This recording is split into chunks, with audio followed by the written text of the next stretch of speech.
गिलगित बल्तिस्तान में first time UN के इदारा IOM के तहत जो प्रोग्राम 2 रोज़ा ट्रेनिंग यहाँ ऑर्गेनाइजेशन फॉर माइग्रेशन जो यूएन का इदारा है उसने फ़र्स्ट टाइम इस तरह का सेशन दो रोज़ा ट्रेनिंग ख़ास तौर पे चाइल्ड ट्रैफिकिंग के हवाले से गिलगित में मुनक़िद किया। इसमें सरकार के लाइन डिपार्टमेंट के कंसर्न जो डिपार्टमेंट के सारे लोग और सिविल सोसाइटी ने शिरकत की। इसमें बेसिक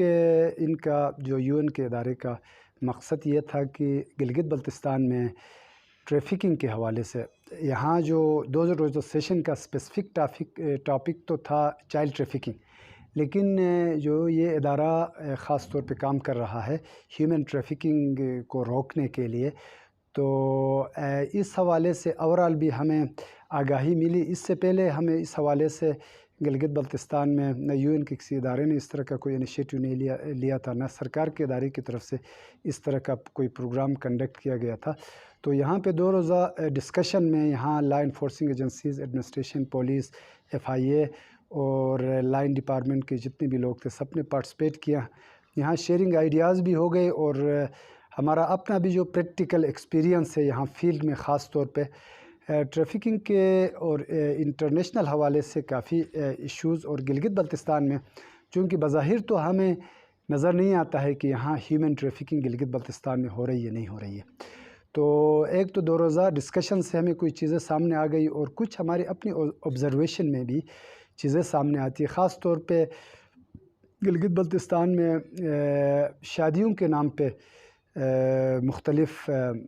इदारों में मुख्तलिफ़ मुल्कों में ख़ास तौर पे अफ़गानिस्तान के हवाले से और इवन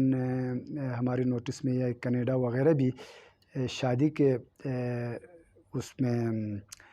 बंधन में जोड़ के उनको ख़ूबसूरत अंदाज़ में लीगल तरीक़े से ले जाते हैं और वहाँ जाके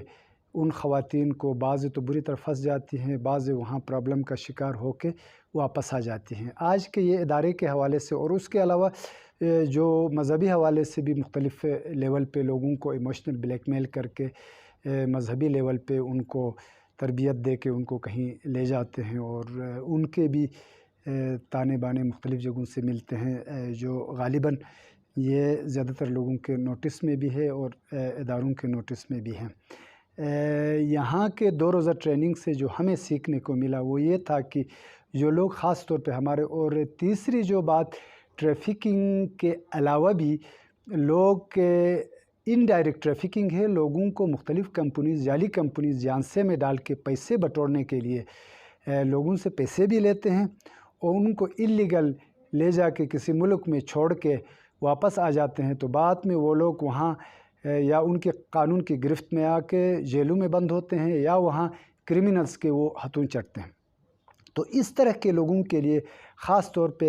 IOM जो यूएन का इदारा है हमने इसके बारे में मालूमात ली है। तो ये इदारा इस तरह के लोग अगर कहीं बाहर जाके कहीं फंस जाते हैं तो उनके पास फाइनेंशियल रिसोर्सेज नहीं होते हैं, मुश्किलात वापस आने के लिए अपने मुल्क, तो ये इदारा बाकायदा उनको टिकटिंग करके वापस लाने के लिए उनको इंतज़ामात करती है। तो ये 2 रोज़ा ट्रेनिंग में ख़ास तौर पे हमें भी इस मामले में मालूमात नहीं था कि ये लोग बाहर फंस जाते हैं तो वहाँ उनको वापस लाने के लिए क्या तरीक़ेकार हो सकता है। तो हम जो भी हमारे देखने वाले सुनने वाले ये सुन रहे हैं तो हम उनको ये इश्योर करेंगे कि इस अभी भी ख़ास तौर पर इस वक्त भी बाहर के मुख्तलिफ़ ममालिक में अगर कोई लोग इस तरह फंसे हैं जो अपने मुल्क वापस आना चाहते हैं, अगर उनको कहीं टिकटिंग का मसला है या उनको वापस लाने में अगर मसाइल है तो उसके लिए हम उनको रहनुमाई फ़राहम करके वहाँ से वापस लाने के लिए टिकटिंग और दूसरी टेक्निकल और फाइनेंशियली सपोर्ट करवा सकते हैं ताकि वो वहाँ मज़ीद मुश्किलात का शिकार ना हो, वापस अपने मुल्क आ जाए। तो ये 2 रोज़ा ट्रेनिंग से हमें ये सीखने को मिला। तो इस हवाले से हम यूएन के इदारा IOM का ख़ास तौर पे शुक्रिया अदा करेंगे कि उन्होंने पहली दफ़ा यहाँ पे इस प्रोग्राम को ऑर्गेनाइज़ किया और हमें सीखने को मिला ताकि हमारे लोग किसी झांसे में आके कहीं मुश्किलात का शिकार होते हैं तो हम उनको वापस अपने मुल्क लाने में उनकी हेल्प कर सकते हैं।